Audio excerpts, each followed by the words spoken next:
नमस्कार सम्पूर्ण साथीहरूलाई हजुरहरूलाई हाम्रो यस म्यानेजमेन्ट बक च्यानलमा स्वागत छ।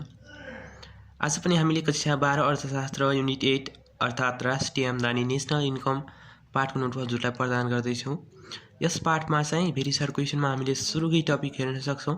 कुनै पनि देशका नागरिकहरूले एक वर्षमा कमाएको सम्पूर्ण आम्दानीको योगलाई हामीले राष्ट्रिय आम्दानी भन्न सक्छौँ। क्वेसनमा आउनेछ राष्ट्रिय आय भनेको के हो अथवा राष्ट्रिय आम्दानी भनेको के हो भनेर आउनेछ। यो आय र आम्दानी भनेको एउटै हो साथीहरू, आय र आम्दानीमा नझुकिनु होला।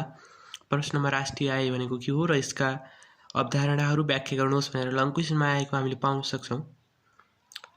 लङ क्वेसनको लागि एकदम इम्पोर्टेन्ट छ राष्ट्रिय आय भनेको के हो र यसका अवधारणाहरू। यसका अवधारणा राष्ट्रिय आय भनेको हामीले सुरुमै हेरिसक्यौँ, कुनै पनि देशका नागरिकहरूले एक वर्षमा कमाएको सम्पूर्ण आम्दानीको योग हो भने। त्यसैगरी राष्ट्रिय आम्दानीको अवधारणा भनेको कुल राष्ट्र उत्पादन छ। त्यस्तै गरी कुल राष्ट्रिय उत्पादन छ, राष्ट्रिय आम्दानीका अवधारणाहरू कुल राष्ट्र उत्पादन छ, कुल राष्ट्रिय उत्पादन छ।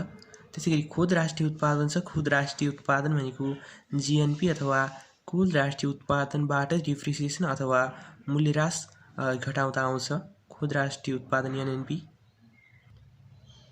त्यस्तै गरी राष्ट्रिय आम्दानी छ, व्यक्तिगत आम्दानी, खर्चयोग्य आम्दानी, प्रति व्यक्ति आम्दानी। पढ्नको लागि पनि सजिलो छ।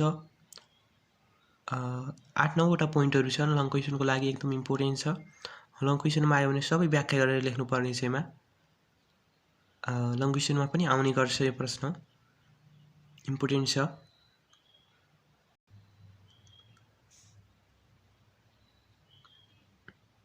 त्यस्तै गरी नोमिनल जिडिपी र रियल जिडिपी बीच भिन्नता पनि आएको पाउन सक्छौँ हामीले। मौद्रिक कुल राष्ट्र उत्पादन र वास्तविक कुल राष्ट्र उत्पादन, यसको पनि हजुरहरूले अवधारणा बुझ्दा एकदम राम्रो हुन्छ।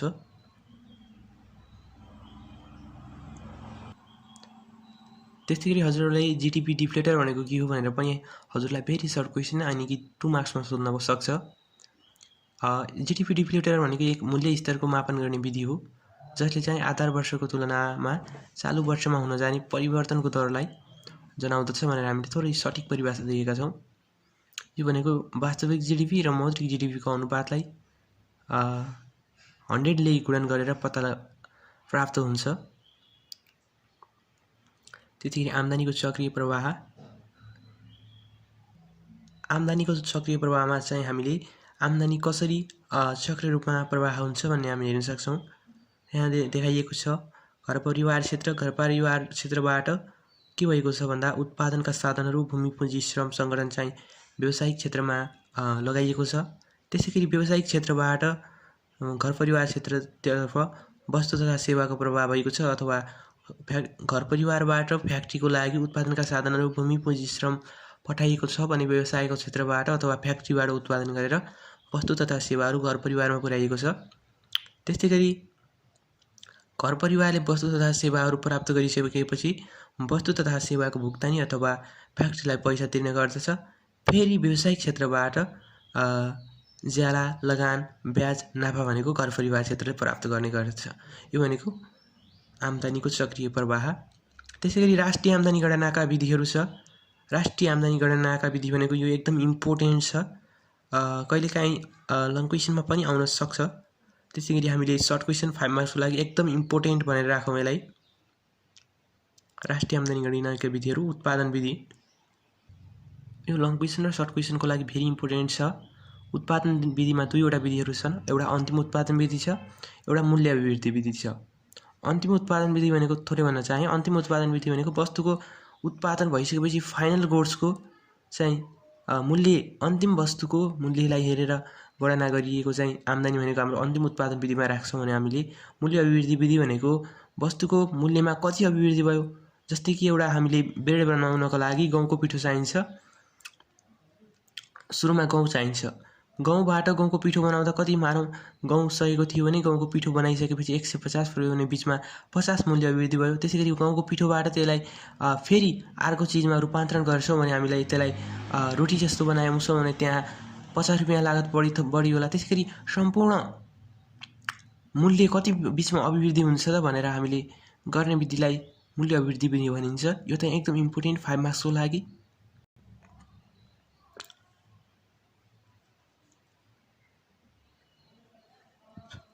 उत्पादन विधिपछि हामीले हेर्न सक्छौँ आम्दानी विधि। आम्दानी विधिमा चाहिँ के छ भन्दा जिडिपी भनेको अरू सबै एउटै हो, जिएनपी, एनएनपी, एनएनपी 8, एफसी र एनआई भनेको सबै एउटै हो, मात्र यसमा सम्झिनुहोस् के हो जिडिपी। जिडिपी भनेको के हो भनेर सम्झिँदा आम्दानी विधिमा चाहिँ हामीले प्राप्त गर्ने ज्याला प्राप्त गर्छौँ, तलब प्राप्त गर्छौँ, भ्याज प्राप्त गर्छौँ, लगान प्राप्त गर्छौँ, नाफा हुन्छ, मूल्यह्रास र खुद अप्रत्यक्ष ट्याक्सलाई जोड्दा चाहिँ हाम्रो जिडिपी हुन्छ आम्दानी विधि अनुसार। त्यसै गरी अर्को छ खर्च विधि। यो पनि एकदम इम्पोर्टेन्ट, 5 मार्क्सको लागि अन्तिम उत्पादन विधि, त्यसै गरी मूल्य वृद्धि विधि, आम्दानी विधि र खर्च विधिबाट चाहिँ 5 मार्क्सको लागि एकदम स्योर टाइपको क्वेसन हो यो, सर्ट क्वेसनको लागि। खर्च विधि भन्दा बित्तिकै नर्मल एउटा हामीले सम्झिन सक्छौँ, खर्च विधि भनेको खर्च भयो। खर्च भनेको खर्च विधिमा चाहिँ 4 क्षेत्रीय खर्च हुन्छ, त्यसलाई 4 क्षेत्रलाई समेट्छ, जुन चाहिँ एउटा सी छ, कन्जम्सन भनेको उपभोग क्षेत्र, त्यसै गरी इन्भेस्टमेन्ट क्षेत्र, त्यसै गरी गभर्नमेन्ट एक्सपेन्डिचर क्षेत्र, त्यसै गरी एक्स माइनस एम भनेको एक्सपोर्ट माइनस इम्पोर्ट, खुद निर्यातलाई हेर्दछ। त्यसै गरी खर्च विधिमा समावेश हुने तत्त्वहरू छ यहाँ थोरै। त्यसै गरी आम्दानी विधिबाट राष्ट्रिय आम्दानी गणना गर्दा समावेश नगरिने आम्दानी वा तत्त्वहरू छ। अब फेरि एउटा एकदम भेरी इम्पोर्टेन्ट लङ क्वेसन आयो हाम्रो अगाडि, यो भनेको राष्ट्रिय आम्दानी गणनाका कठिनाइहरू। लङ क्वेसन र सर्ट क्वेसनमा आउने गर्छ यो राष्ट्रिय आम्दानी गणनाका कठिनाइहरू भनेर। यो र यी अगाडिका 3वटा विधिहरू राष्ट्रिय आम्दानी गणनाका विधिहरू चाहिँ एकदम इम्पोर्टेन्ट। राष्ट्रिय आम्दानी गणनाका विधिहरूको 5 मार्क्सको लागि इम्पोर्टेन्ट र राष्ट्रिय आम्दानी गणनाका कठिनाइहरू र सुरुको मैले भनेको 10 मार्क्सको चाहिँ एकदम इम्पोर्टेन्ट छ। यी 4वटा क्वेसनहरू धेरै इम्पोर्टेन्ट छन् यस युनिटमा। राष्ट्रिय आम्दानी गणनाका कठिनाइहरू के छन् भन्दा एउटा दोहोरो गणनाको सम्भावना छ, त्यसै गरी मूल्य अभिवृद्धि छ, त्यसै गरी मूल्यह्रास कोषको गणना छ, अवैध आम्दानी छ, विश्वसनीय तथ्याङ्कहरूको अभाव छ, विधिको छनौटमा समस्या छ, मध्यवर्ती वस्तुहरू, आम्दानीको विवरण स्पष्ट नगर्नु, गैर बजार क्रियाकलाप, सेवाहरूको समावेश।